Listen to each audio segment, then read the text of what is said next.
just realized something. When we do, we need you need to have your own like special intro music when we do these. That'd be cool. Here's where you put your thinking cap on. Is if there's like a local band that you're tight with that wouldn't mind like having us pull one of their riffs. So when we do these taped versions, when at the beginning and the end, it can have the Niko flavor with a band of his choosing, where we won't get into trouble with the music licensing folks. I think that would be pretty sweet. Wow, that's a good idea. I'm gonna have to think of something. So just put the thinking cap on for future weeks and things like that. So that's something that we're going to have on the assignment list. Something big kind of happened yesterday. I don't know if you've heard of this thing called the Cup of the World. No. The World Cup. Apparently, it's a big thing, and there's like okay, yeah, big trophy that's like 18 karat gold, and people like raise it every 4 years. And the announcements came out yesterday. 16 cities for 2026, and Seattle was one of the 11 sites for the United States. What was the vibe like when the announcement was made, where Seattle and Lumen Field get to be one of the chosen ones in 26? Well, hey, look, it was fantastic. To be honest, it was there was huge expectation. The Seattle committee had been working really hard to put things together. We've been part of when FIFA was here, and we had our chance at speaking to the board members that were available at the time.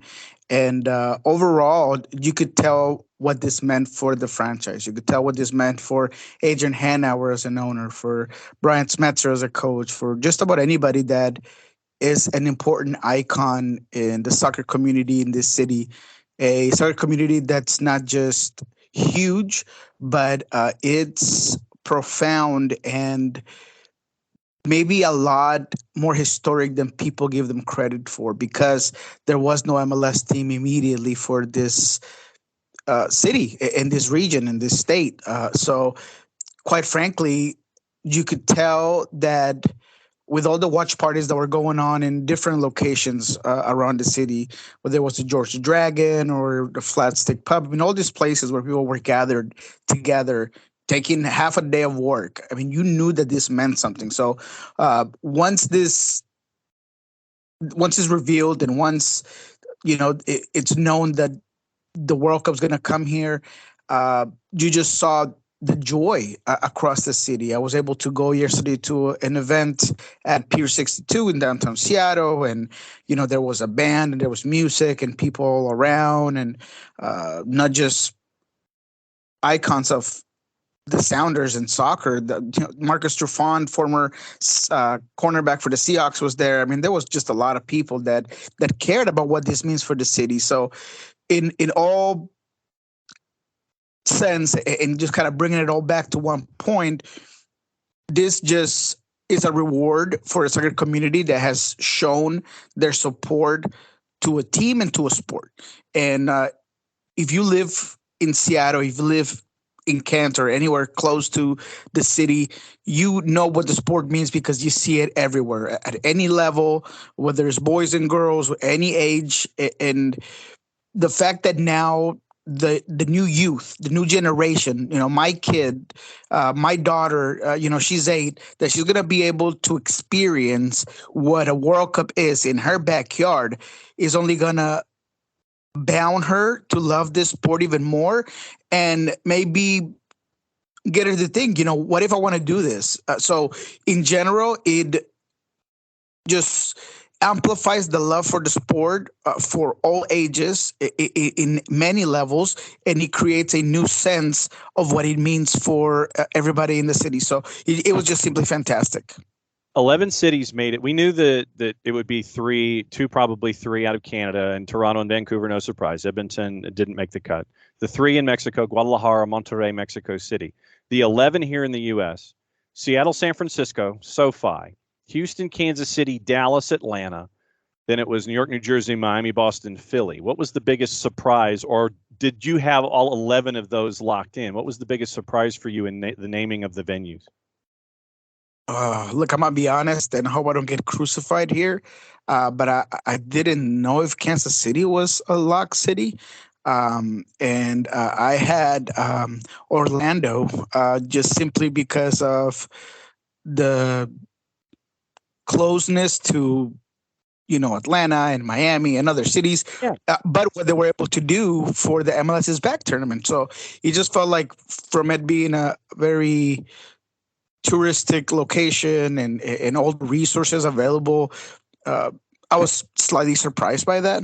And Kansas City, I did not have in there. Another thing I was not expecting was Montreal to completely drop off, Yeah. especially with, you know, not just that soccer community per se, but also the city and the club and everything they've been able to accomplish.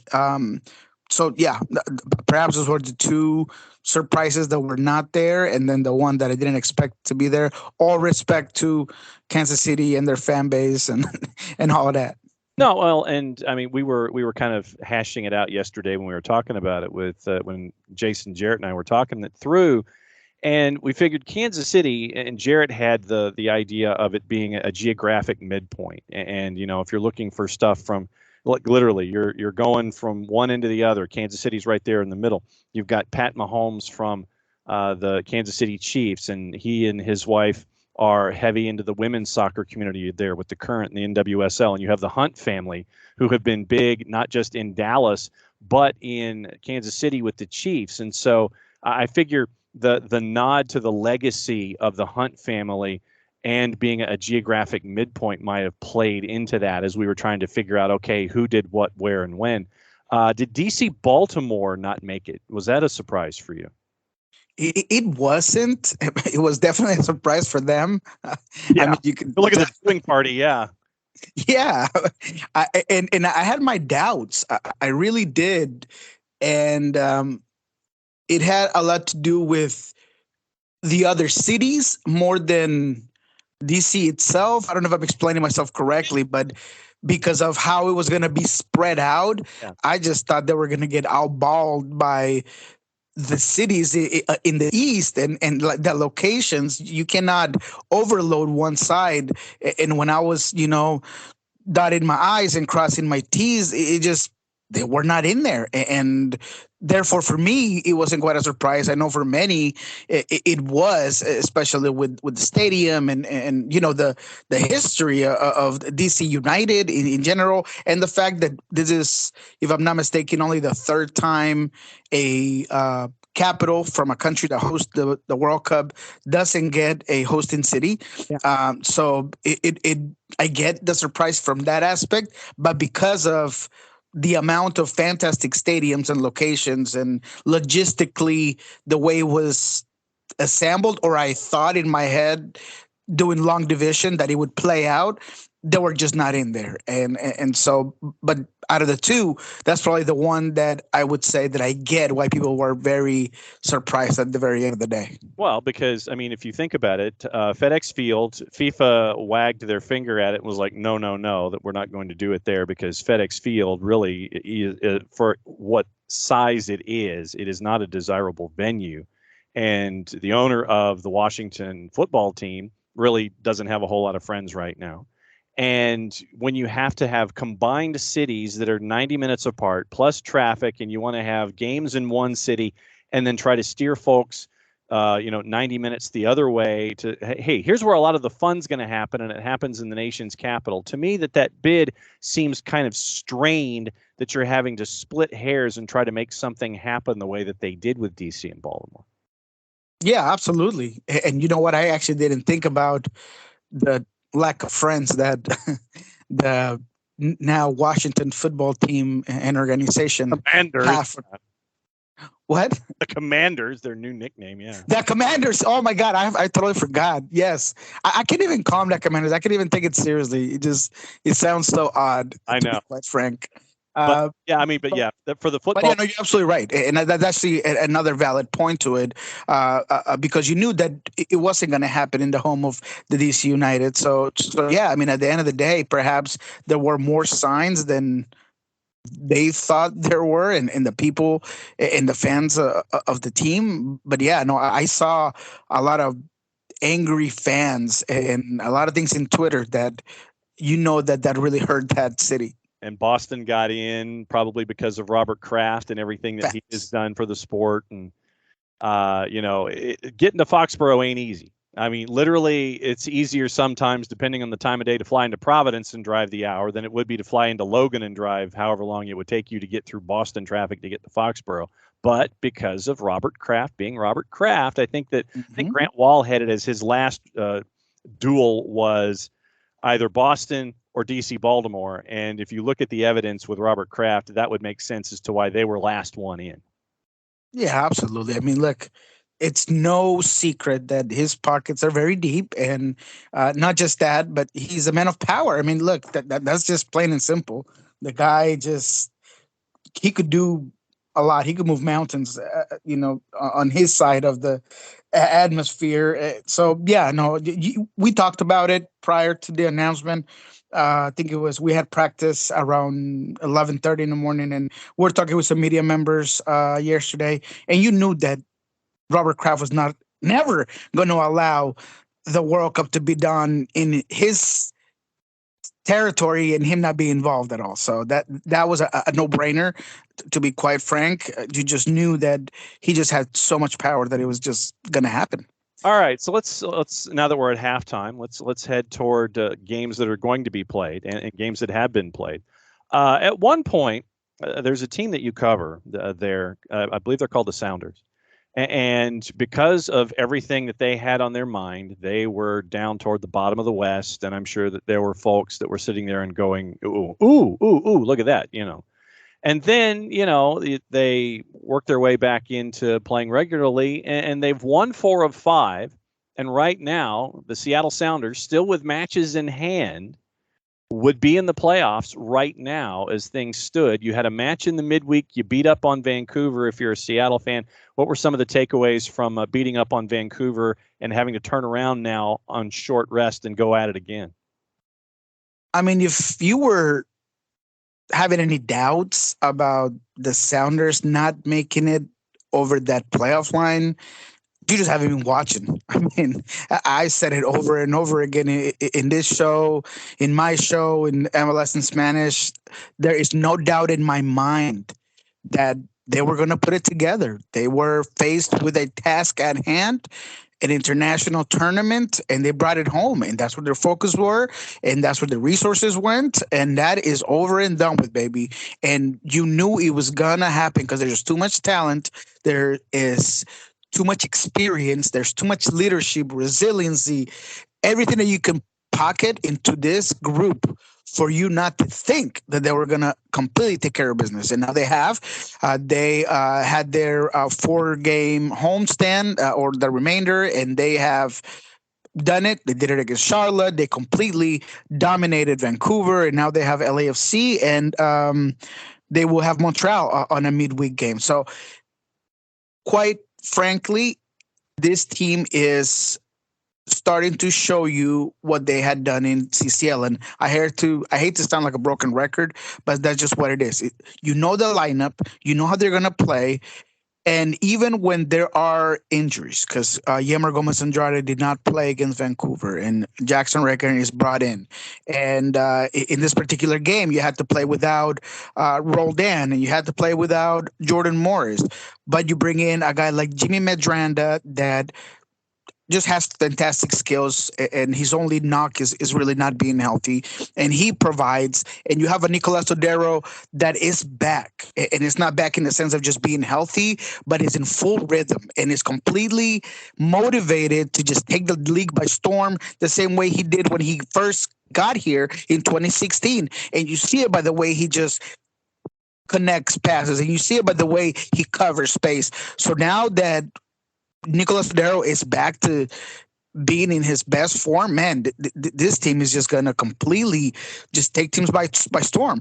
And Albert Rusnak not being back and Nico being able to play a line back right next to Obed Vargas and having the leadership to move him around and mold him, and just everything about this Vancouver game, to just put it all in context, just shows me that the team is built to handle and adapt to any potential circumstances within here to the MLS Cup final. And because of that, they're just a dangerous team. And if anybody's thinking that they're not a contender and that they cannot give a team like LAFC the business, then man, I just don't know what to tell you. But what it is true is that the depth has shown, the fact that Brian Smetzer understands and knows this team, knows how to motivate, knows how to move them. It's just plain and simple. And against Vancouver, they did just that. They minimized the ability for them to be dangerous. Speaking of Vancouver, they took advantage of a lot of their deficiencies defensively, and they just did their thing, dominating the ball possession, being elite in transition, creating goals from all aspects and sides, and having a Raul Ruidiaz that unfortunately got hurt, and he will be out for several games, but he gives this team an eliteness in that finishing department that only he can, and hopefully he'll be back soon. Wilbur could come in and do a job, and so can Freddie, but they're just not Raul Ruidiaz. He is second in the all-time leading score list for this club for a reason, and he'll probably, when he's out of and done within MLS, he'll probably have that title nice and secured. But that's what you see from this team, and you'll continue to see it. All right, so let me run down the rest of the matchups, and we'll play cliffhanger like they do on Price is Right. If there's a matchup that you want to give me something quick on, you tell me stop. You give me your sound bite, and we'll go to the next. Galaxy Timbers, Red Bulls Toronto. You got to go stop. You got to go stop, and then tell me to stop. Got you, stop. All right. It's a big game. It's a good game. There's a certain rivalry there, and the Timbers are in dire need for a good result. They need to turn the ship around now. If they don't, Gio knows it, the team knows it, and it'll be an interesting game. I could see Portland really pulling off an upset here and just try to turn this plane around, because if they don't, they're just in some deep trouble. All right. Cliffhanger continues with a lot of home favorites this week. Red Bulls Toronto. Toronto, by the way, is a plus 840. Montreal hosting Austin, Crew in Charlotte, Orlando, Houston, Philly, Cincinnati, Chicago, DC, FC Dallas hosting Vancouver. So they get the chance to whoop up on Vancouver on short rest, and they're north of plus 550. Last match on Saturday, RSL is at home at Rio Tinto hosting the Earthquakes. Out of all those to stop, I don't really want to talk about any of those other than maybe the Montreal-Austin game. Okay. Is the first meeting between both teams. Wilfred Nancy that, has shown you what he can do with this roster. But I think both teams have a little bit of doubts in their corner about how can they really keep it and hold it together. Austin probably more than Montreal at a certain aspect, but I'm interested in seeing this matchup. Both well coached, great midfield. It's going to be one to watch. It's going to be one of the games that I'm going to make sure to watch this weekend. Sunday cliffhanger starts with Atlanta hosting Inter Miami. I'm going to yell stop. What do you think? I like it. I mean, Joseph, if you got to watch the Pachuca match early in the midweek, you got to see Joseph and Luis Arujo combining in that front four of those two, Marcelino Moreno and Cisneros out on the wing. Everybody's getting healthy, and that first 20, 25 minutes against Pachuca had Pachuca on their heels. That's going to be a great matchup overall, because Inter Miami is showing you that it's starting to turn around for them, that having a killer like Campana up top just kind of changes everything. The team's really coming together in general. I thought that overall you could see what's coming up for this team. And on the side of Atlanta, I mean, you just said it all. Joseph coming back is going to help out the depth. It's going to give Pineda maybe options he didn't have in the past, because, now he can maybe do different things with Cisneros, and without having Thiago Mata for 3 games, this could have come at a better time. He needs to be able to do other things to replace a guy who, in my belief, in my thought process, he was trying to show you what he was capable of. And that talent, that quality, that magic that could just come out of nowhere, you need to fill that. And Joseph can do that. And maybe Marcelino Moreno can be centralized a little bit more, and he could do a better job at being a generator and at times a connector. So I just think that this came at a perfect time, and I am very curious and excited to see this game against Inter Miami because it's going to be a good game. Last three on your Sunday: Revs hosting Minnesota United, NYC hosting Colorado, Nashville hosting Sporting. Do any of those entice you, or are you just going to spend your entire waking moments focused on Atlanta United and Inter Miami on Sunday?